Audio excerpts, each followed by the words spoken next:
Dari tahun ke tahun, persoalan-persoalan tersebut terus saja meningkat. Salah satu persoalan yang kita hadapi saat ini adalah persoalan semakin menipisnya cadangan air di daerah kita.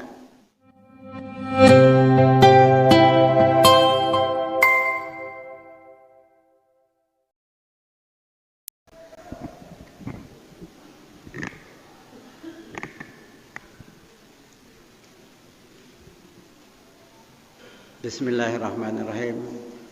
Assalamualaikum warahmatullahi wabarakatuh.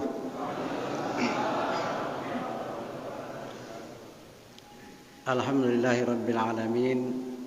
Wassalatu wassalamu ala asrafil anbiya'i wal mursalin nabiyina Muhammadin wa ala alihi wa sahbihi ajma'in, amma ba'du. Yang sama-sama kita muliakan Bapak Tuan Guru serta rombongan, yang kami hormati Bapak Kepala Desa Sembalun Lawang, yang kami hormati Bapak-Bapak Kepala Wilayah yang sempat hadir pada malam ini, yang kami hormati Bapak-Bapak tokoh agama, tokoh masyarakat, ibu-ibu, serta seluruh hadirin yang insyaallah dirahmati Allah Subhanahu wa taala. Syukur alhamdulillah kita panjatkan kehadirat Allah Tuhan yang Maha Kuasa atas segala nikmat yang diberikan kepada kita semua, sehingga pada malam yang mulia ini, di tempat yang mulia ini, kita bersama-sama bisa hadir dalam keadaan sehat walafiat. Alhamdulillah. Selawat dan salam tak lupa kita aturkan kepada junjungan kita Nabi besar Muhammad sallallahu alaihi wasallam yang telah membimbing kita ke jalan kebenaran, ke agama yang diridhoi oleh Allah Subhanahu wa taala, yakni dinul Islam. Allahumma salli ala Muhammad wa ala ali Muhammad. Bapak Tuan Guru dan seluruh jamaah hadirin yang dirahmati Allah. Pada kesempatan ini perkenankanlah kami untuk sedikit menyampaikan beberapa hal yang, karena tadi panitia juga memberitahu bahwa waktunya singkat. Sebetulnya banyak hal yang bisa kita sampaikan kalau saja ada waktu. Namun karena keterbatasan waktu, maka yang kita sampaikan pun juga terbatas. Bapak Ibu yang kami hormati, dewasa ini di wilayah kita di Kecamatan Sembalun mengalami beberapa persoalan yang kadang kita tidak menyadarinya. Dari tahun ke tahun, persoalan-persoalan tersebut terus saja meningkat. Salah satu persoalan yang kita hadapi saat ini adalah persoalan semakin menipisnya cadangan air di daerah kita. Orang-orang di bawah, terutama orang-orang Lombok Selatan, memperkirakan bahwa di Sembalun ini banyak sekali sumber-sumber mata air. Tetapi kenyataannya adalah kebalikannya yang kita rasakan pada saat ini. Semakin hari semakin kesulitan yang kita rasakan terhadap sumber-sumber mata air kita.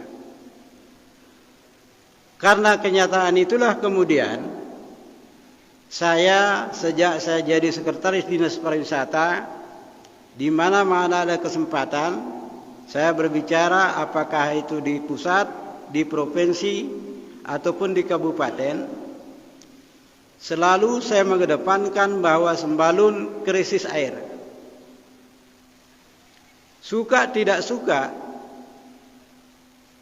kita harus mengakui bahwa kita sangat kekurangan air. Terutama air pertanian kita. Kenapa bisa terjadi kekurangan itu? Tentunya banyak hal. Kalau pada zaman dulu ketika kita beraktivitas untuk MCK-nya berada di sungai semua, maka air-air yang ada di sekitar pesawahan kita masih utuh, tidak ada yang dibawa pulang. Ya, tidak ada yang dibawa pulang. Akibatnya apa? Air parit kita tetap terjamin, tetap ada. Air erata tetap beli, air lokok tetap beli. Tetapi sekarang bisa kita lihat, kalaupun sampai pada siang hari tadi ada hujan, tetapi bisa kita pastikan tidak sudah simpanan air kita sudah sangat kurang. Bahkan yang lebih menyedihkan lagi adalah sumber-sumber mata air kita sudah banyak yang kering. Itu ada beberapa penyebab. Salah satunya adalah pergeseran lempeng atau lapisan bumi diakibatkan oleh gempa yang pernah terjadi beberapa tahun yang lalu. Lalu kemudian itu berdampak kepada sikap sigap kita untuk mengatasi persoalan pertanian kita dengan kita beramai-ramai membuat sumur bor di sawah kita masing-masing. Itu memperparah situasi. Itu menambah semakin banyaknya kering mata air kita. Ya.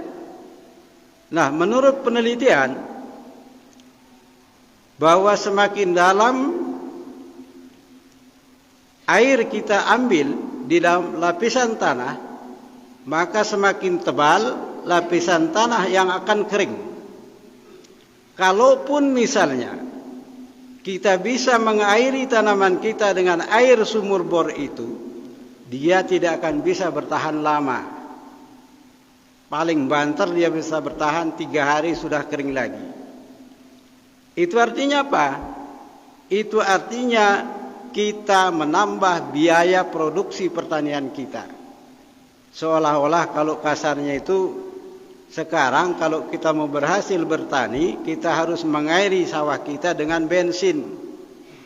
Kira-kira seperti itu.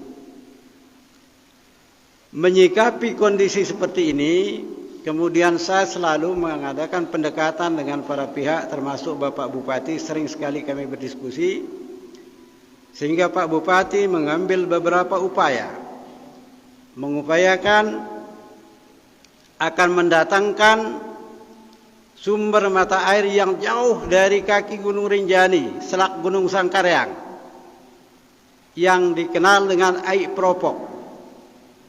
Dan itu besarnya, volumenya itu sekitar 30 liter per detik. Nah, itu diperhitungkan oleh para teknisi akan sanggup mencukupi seluruh kebutuhan air rumah tangga kita dari Sembalun Bumbung sampai ke Bilok Petung. Sudah diperhitungkan. Ketika itu terjadi, maka air-air yang sudah dibawa pulang ke rumah oleh masyarakat kita dengan segala upaya dan dayanya, itu akan dikembalikan lagi ke sawah-sawah kita supaya air persediaan untuk pertanian kita tersedia. Setelah melalui beberapa upaya, persiapan sudah, anggaran sudah, Pak Bupati sudah menganggarkan sebesar 36 miliar untuk mendatangkan air ke desa kita, ke wilayah kita dari propok itu. kemudian DED-nya sudah jadi, gambar dan lainnya semuanya sudah lengkap. Sampailah pada akhirnya kita mengupayakan adanya izin dari pihak terkait, yaitu kementerian. Beberapa bulan yang lalu kami diskusi di Taman Nasional bersama Pak Bupati. Di situ disepakati oleh Dirjen KSDAE setuju akan diambil air dari Propok itu. Dan ditandatangani sebuah kesepakatan antara pemerintah dengan kementerian. Namun begitu harapan itu sudah begitu kuat dari pemerintah Kabupaten Lombok Timur, tetapi ternyata bukan hanya KSDAE yang memiliki kewenangan di situ. Justru yang lebih berwenang pada saat ini tentang sumber daya air itu adalah Kementerian PU. Di situ ada Direktur Jenderal Sumber Daya Air. Itu memberikan jawaban atas permintaan pemerintah daerah Lombok Timur, mengatakan menolak atau tidak diizinkan. Ketika kami melihat jawaban itu, betapa sedihnya kita. Begitu harapan sudah seolah-olah di depan mata, tiba-tiba dipatahkan oleh hanya sepucuk surat dari Direktur Jenderal Sumber Daya Air. Nah, ini adalah upaya-upaya yang sudah dilakukan pemerintah dalam rangka bagaimana mengatasi kesulitan kita, khususnya di wilayah Sembalun ini, terkait dengan kekurangan air itu. Namun demikian, kita belum menyerah. 2 malam yang lalu kami berdiskusi dengan dari Jakarta juga, yang dibawa oleh Pak Bupati ke sini. Pak Bupati memerintahkan kepada saya untuk berdiskusi. Sampaikan kepada mereka apa yang harus kita sampaikan dan apa yang kita butuhkan. Akhirnya beliau menyarankan agar pertama, kita harus bisa membuktikan bahwa itu betul-betul merupakan kebutuhan daripada masyarakat Sembalun. Bukan semata-mata kebutuhan pemerintah, tetapi betul-betul merupakan hajat hidup orang banyak. Nah, itu akan dituangkan di dalam bentuk sebuah keputusan bersama antara seluruh komponen masyarakat yang ada di Sembalun, mulai dari tokoh agama, tokoh masyarakat, tokoh adat, pemerintah dan lain sebagainya, akan membuat pernyataan itu, lalu akan kita kawal sampai kepada kementerian itu. Nah, mudah-mudahan itu bisa dikabulkan. Karena kalau itu tidak bisa diwujudkan, maka saya tidak bisa bayangkan bagaimana kecewanya anak-anak kita di kemudian hari, karena hari semakin hari air terus menyusut, yang akibatnya apa nanti? Sawah-sawah kita akan berubah menjadi sawah tada hujan. Tidak ubahnya seperti dalam petung. Bamunia hujan ya tatonan luran, kira-kira gitu. Nah, ini sesuatu yang tidak kita sadari. Nah, oleh karena itu, pada kesempatan ini, selagi masih ada waktu, saya menghimbau kepada seluruh masyarakat, di samping kita menanam sayur mayur yang ada di lahan-lahan kita, yang terutama di pinggir-pinggir atau di lereng-lereng bukit ini, ayo jangan lupa juga kita tanam tanaman keras, tanaman perkebunan, ya. Siapa tahu nanti curah hujan kurang, kemudian mata air tidak ada, lalu cadangan kita berupa tanaman keras juga tidak ada, kita mau apa nanti? Nah, ini oleh karena itu ayo dari sekarang juga sambil kita berusaha bagaimana cara kita bisa keluar dari persoalan ini, juga ada upaya-upaya untuk beralih kepada tanaman-tanaman perkebunan.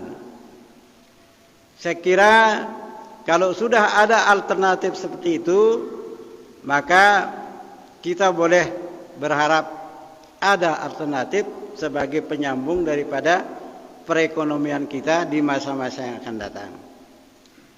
Nah, inilah persoalan konkret yang harus kita renungkan, yang harus kita sadari bahwa ternyata persoalan kita ini sudah dibicarakan, sudah didiskusikan oleh pemerintah jauh-jauh sebelumnya, namun sampai saat ini belum bisa kita wujudkan.